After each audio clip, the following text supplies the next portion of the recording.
Good evening and welcome to Up South, that show that gets you all the news of the day from South India. We start today's show with a story from Bangalore. We focus on Bangalore, a city that has been deeply disturbed over what is happening inside its schools. 3 students have been allegedly raped in the last 3 months. The latest case involving a 6-year-old class 1 student who was raped on 2 consecutive days on October 28 and 29 by her teacher, who has now been arrested.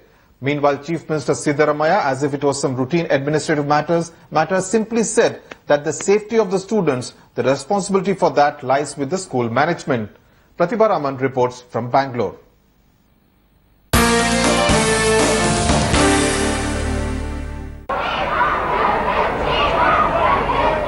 Three rapes in 3 months.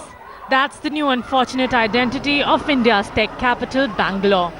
A 6-year-old girl sexually assaulted twice in as many days on 28th and 29th of this month. It was only when the minor complained of a stomach ache, it was found by the doctors that she had been sexually assaulted. A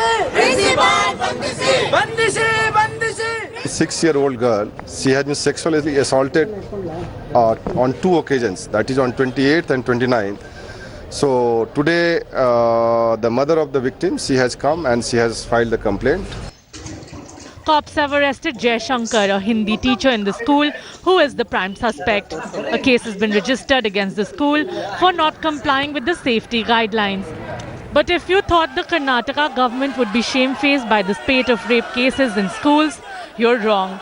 Chief Minister Siddaramaiah has shifted the onus on the school, blaming them for not looking after the safety of kids. But the centre wants the state government to crack the whip and ensure safety of students. बहुत ही unfortunate है. मैं समझता हूँ कि सारी state governments कुछ effective steps इसको check करने के लिए उठा रही हैं, जो जानकारी है मुझे. The parents are protesting outside the school, demanding strict action against the management, but no one from the management has been booked till now. The law has to be brought to enforcement, that this kind of mindsets, immediately there should be a law where... While the school has the necessary permission and license, it lacks in the effective implementation of safety guidelines. Now, angry parents are hoping that law would punish the accused as well as the management for not providing 100% security. With Pratibha Raman and Rohini Swami in Bangalore, Bureau Report, Headlines Today.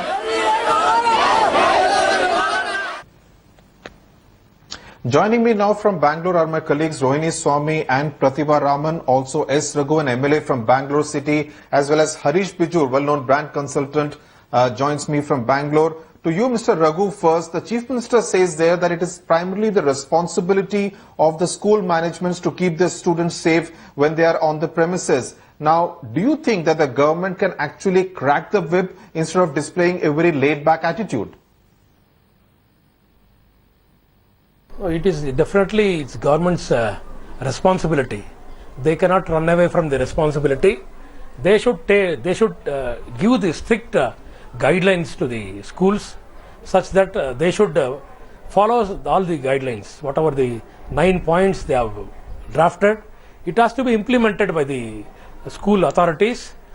For that, the government is the watchdog. They should see that it is done, implemented. They should take a strict action against the schools which are not following the guidelines.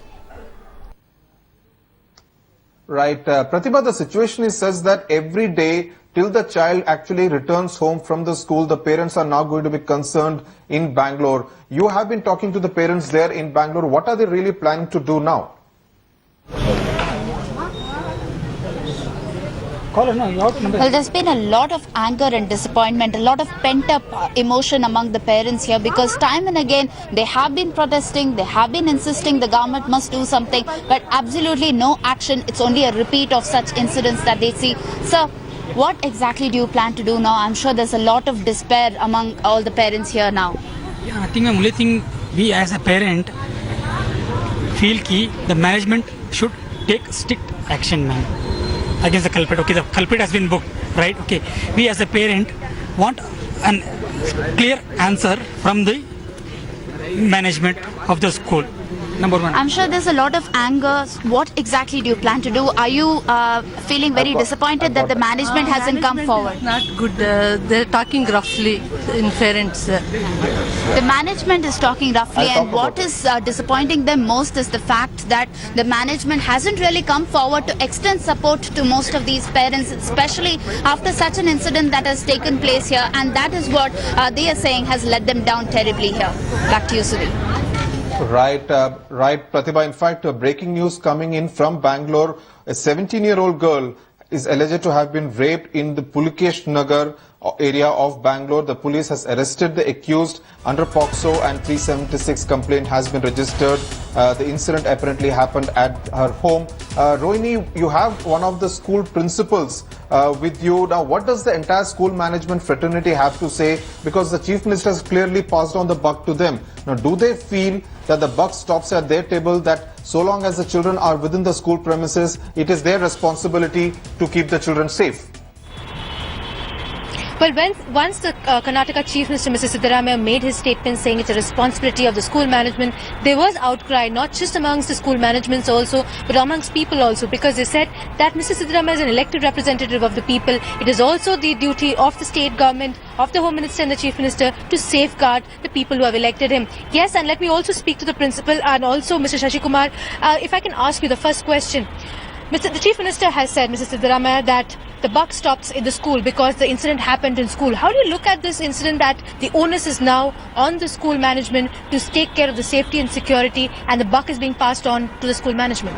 No, I don't agree this, because it is a collective measures from the social responsibility of every individual, whether it is a school management, education department, police personnel. There are many concerns even from the point of parents. But when I visited that school, I found that even there is a lack of problems with the school management. They couldn't bring at the time when this was reported, and even I spoke to a couple of parents, and there was lot of differences. Even the minimum compliance of the protection was not met from the school. You're talking about protection and guidelines. I need to ask you also another question. In terms of drafting guidelines, there have been various groups that have been sitting together of child welfare committees and everybody putting together to draft the guidelines. Have the management also involved themselves in the drafting of these guidelines? This is where our concern is, because none of these groups were collectively taken decision for complying. Why so? Because they were not called, even the managements, and we have lot of to say, and we are not being invited, and government sitting in the AC room do some guidelines and post it in the thing. That will not work out. You'll have to come together, sit together, and comprehensively it has to be taken into action. Otherwise this will not stop at any cost. Well, it should not be a knee-jerk reaction, but it should be a reaction where everybody put their head together and frame the guidelines and implement it, because that is most important. Right, there Mr. Shashi Kumar talking about the guidelines which have been issued by the police. Now, what does the Bangalore police, which has actually issued these safety guidelines, have to say? Rohini Swami spoke to M.N. Reddy, the Bangalore police commissioner, who's in fact just completed 100 days in the hot seat. There are a couple of questions on the accused. The accused was known to the victim's family? The investigation is still on, and I am not able to reveal anything of that. So also another point is that the accused who was working in the school at this time, there were incidents earlier also that was being reported, but the school management did not take any action. Any action of the school management too? No such incident or hiding of information about such incident has come to our notice. If any such information comes to our notice, legal action will be taken. What about the management? Will they be brought to book? We have seen in the other schools that the management also were brought to book. In the other schools, other two incidents, the management, in one case, the allegation was that the management hid the information or suppressed the information. In another school, the allegation was that the management was running classes illegally. On those two counts, action was taken. In this particular case, we do not have any such information as yet. If there is any information of any culpability by anybody, including the management, we will take action. So my last question, the Chief Minister has said that because the child was studying in school, it's the responsibility of school authorities to take care of the child. But how does one crack the whip if this incident should not happen again? What the Honorable CM has said is correct, because the ultimate responsibility rests with the school management, because the child is in their care the whole day. Therefore, police cannot enter the school, nor can anybody else enter the school to look after the safety. It is the management which has to do it. Harish Pijur, well-known brand consultant, is with us from the Headlines Today studio in Bangalore. Bangalore shamed again, and some of the hashtags, Harish, that we have been seeing on Twitter in the last 3 months. What is going so horribly wrong with Bangalore? You know, this is really sad. It just means to say that we live in a society peppered with perverts around. Now that is the sad part of it, which means that, you know, our schools and most of the stuff that has come out is from private schools. Now just imagine the kind of a powder keg of disaster we are sitting on if you look at the private schools in our public schools in our country as well. So if you really look at it, I think, you know, just as long as perverts are around, every city is going to be at risk. And Bangalore is the first one that's got exposed right up front. Sad, but true. Right, Rohini, a lot of talk has been done about the installing of CCTVs, but CCTVs is not really the only solution. Background checks done professionally, done completely of all the employees at the schools who have access to the students is also equally important. Now, what are the child rights activists planning to do now, given the fact that there have been these 3 cases in the last 3 months, and parents in Bangalore obviously very concerned about the safety of their kids while they are at school? Well, let me just explain one point of the CCTVs, because when I've been talking to police officials, they've been saying that in the previous incidents in various of the schools, they have scored hours and hours of CCTV footage, and they've found that CCTVs have not been in the most prominent areas or the areas where such kind of incidents could take place, like near the toilets or near the areas where the children take a break, and that is most important. But let me ask ma'am, Meena Jain ma'am, you've been the former chairperson of the Child Welfare Committee. The point is, parents are scared to send their children to school. What is it now that is the way ahead, the road ahead, in terms of seeing to that schools are safe for children and children can go to school? First of all, I want to say that the head of the state and every single Bangalorean have to come take ownership and responsibility to contain these incidents. This is happening and we are only firefighting. We are not taking, and only knee-jerk reactions are happening, but nothing on the ground. Zero is happening to do prevention. So what can be done now? Yes. So there is a need for us to, where is a holding of POXO offences mentioned across the city? Right. We are seeing holdings of all kinds of people. But POXO offences, what is a punishment when you do such harm, is not there in anywhere on the road where anyone can read and will. There has to be message sent across that there is a law.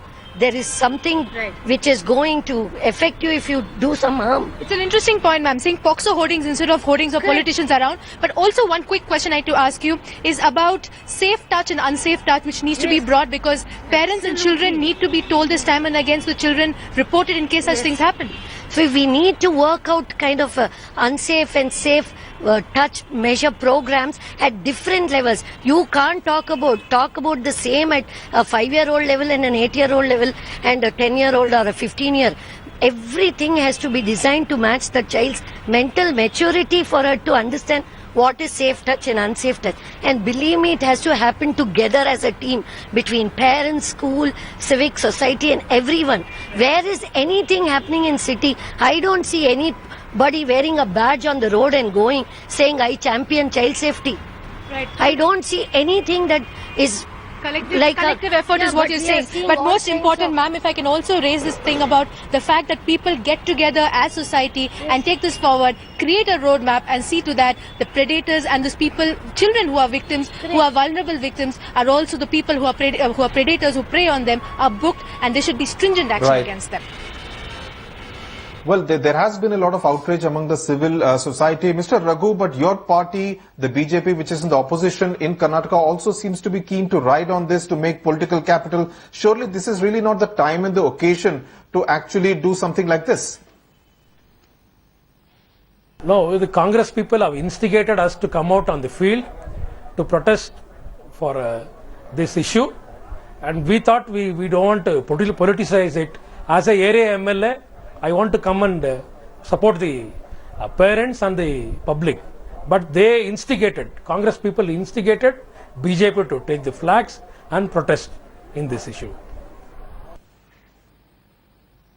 Right, Harish Biju, tomorrow is November 1, the day when Karnataka's 13 cities, including Bangalore, will actually get a new name. Bangalore will become Bengaluru. A good time to actually take an oath to actually make a fresh beginning. What's the kind of change that you would like to see in Bengaluru? I think so. I think it's time to say that, we have to leave Bangalore behind and we have to look at Bengaluru ahead. Because, I think all the things that have happened in the past are certainly a bit of a shame. A big shame, really. Because, what my worry really is that, this is just the tip of the iceberg. Just imagine how much more there is. And with every new incident, I think we are getting less and less sensitive about it. Because we are trying to say now that, hey, listen, guys, these things happen in society. Oh, God, should they? Must they? And how should we stop it? I think we should react much more with a greater degree of alacrity than we are reacting to it at this point of time. Absolutely, Mr. Bijur. Last word to you, Pratibha. What do the parents plan to do now? Today the school was closed. We have the weekend coming up. We are in the middle of the academic year, so obviously the concern will be to send the children back to school. Is that what they are planning once the teacher, in this case the accused, has been arrested?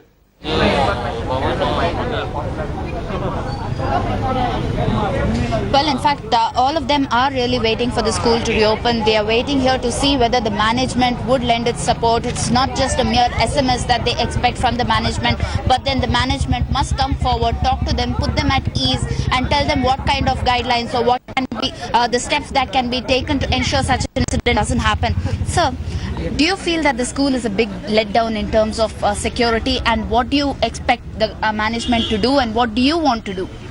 No, regarding a security issue, I just wanted to talk. Recently, they have come up with a new idea, which I feel it's not up to the parents' level. The thing is, for example, they have given a card of a parent, that is a mother or a father, okay, so that in case if they don't be able to pick the children up, okay, they can give the parent card to an authorized person so that they can go and pick their ward from the school to the residence, okay.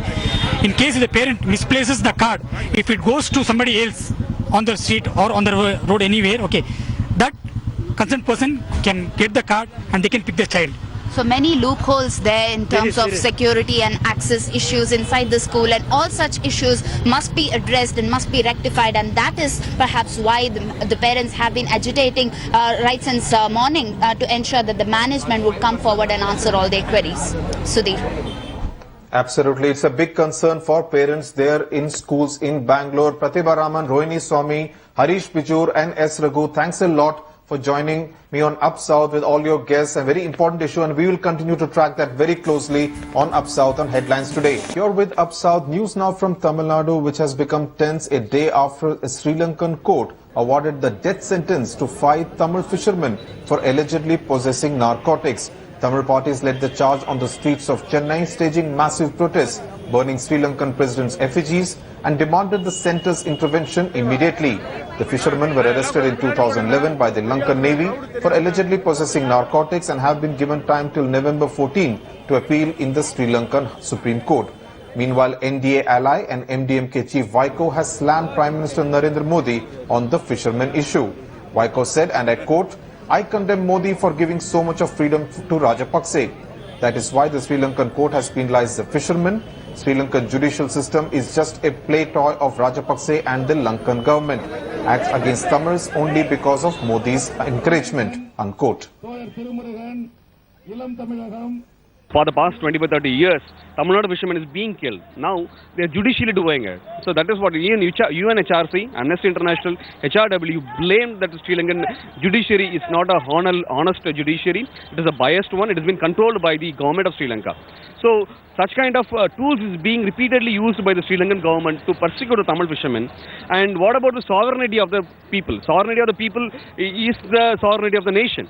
We will be consistently going to do the protest against the Modi government, which is just a rhetoric about the policy things and all, which haven't delivered anything so far, and they are talking in vacuum, and there is not a clear-cut policy with the Sri Lankan government, so the protest is going to happen.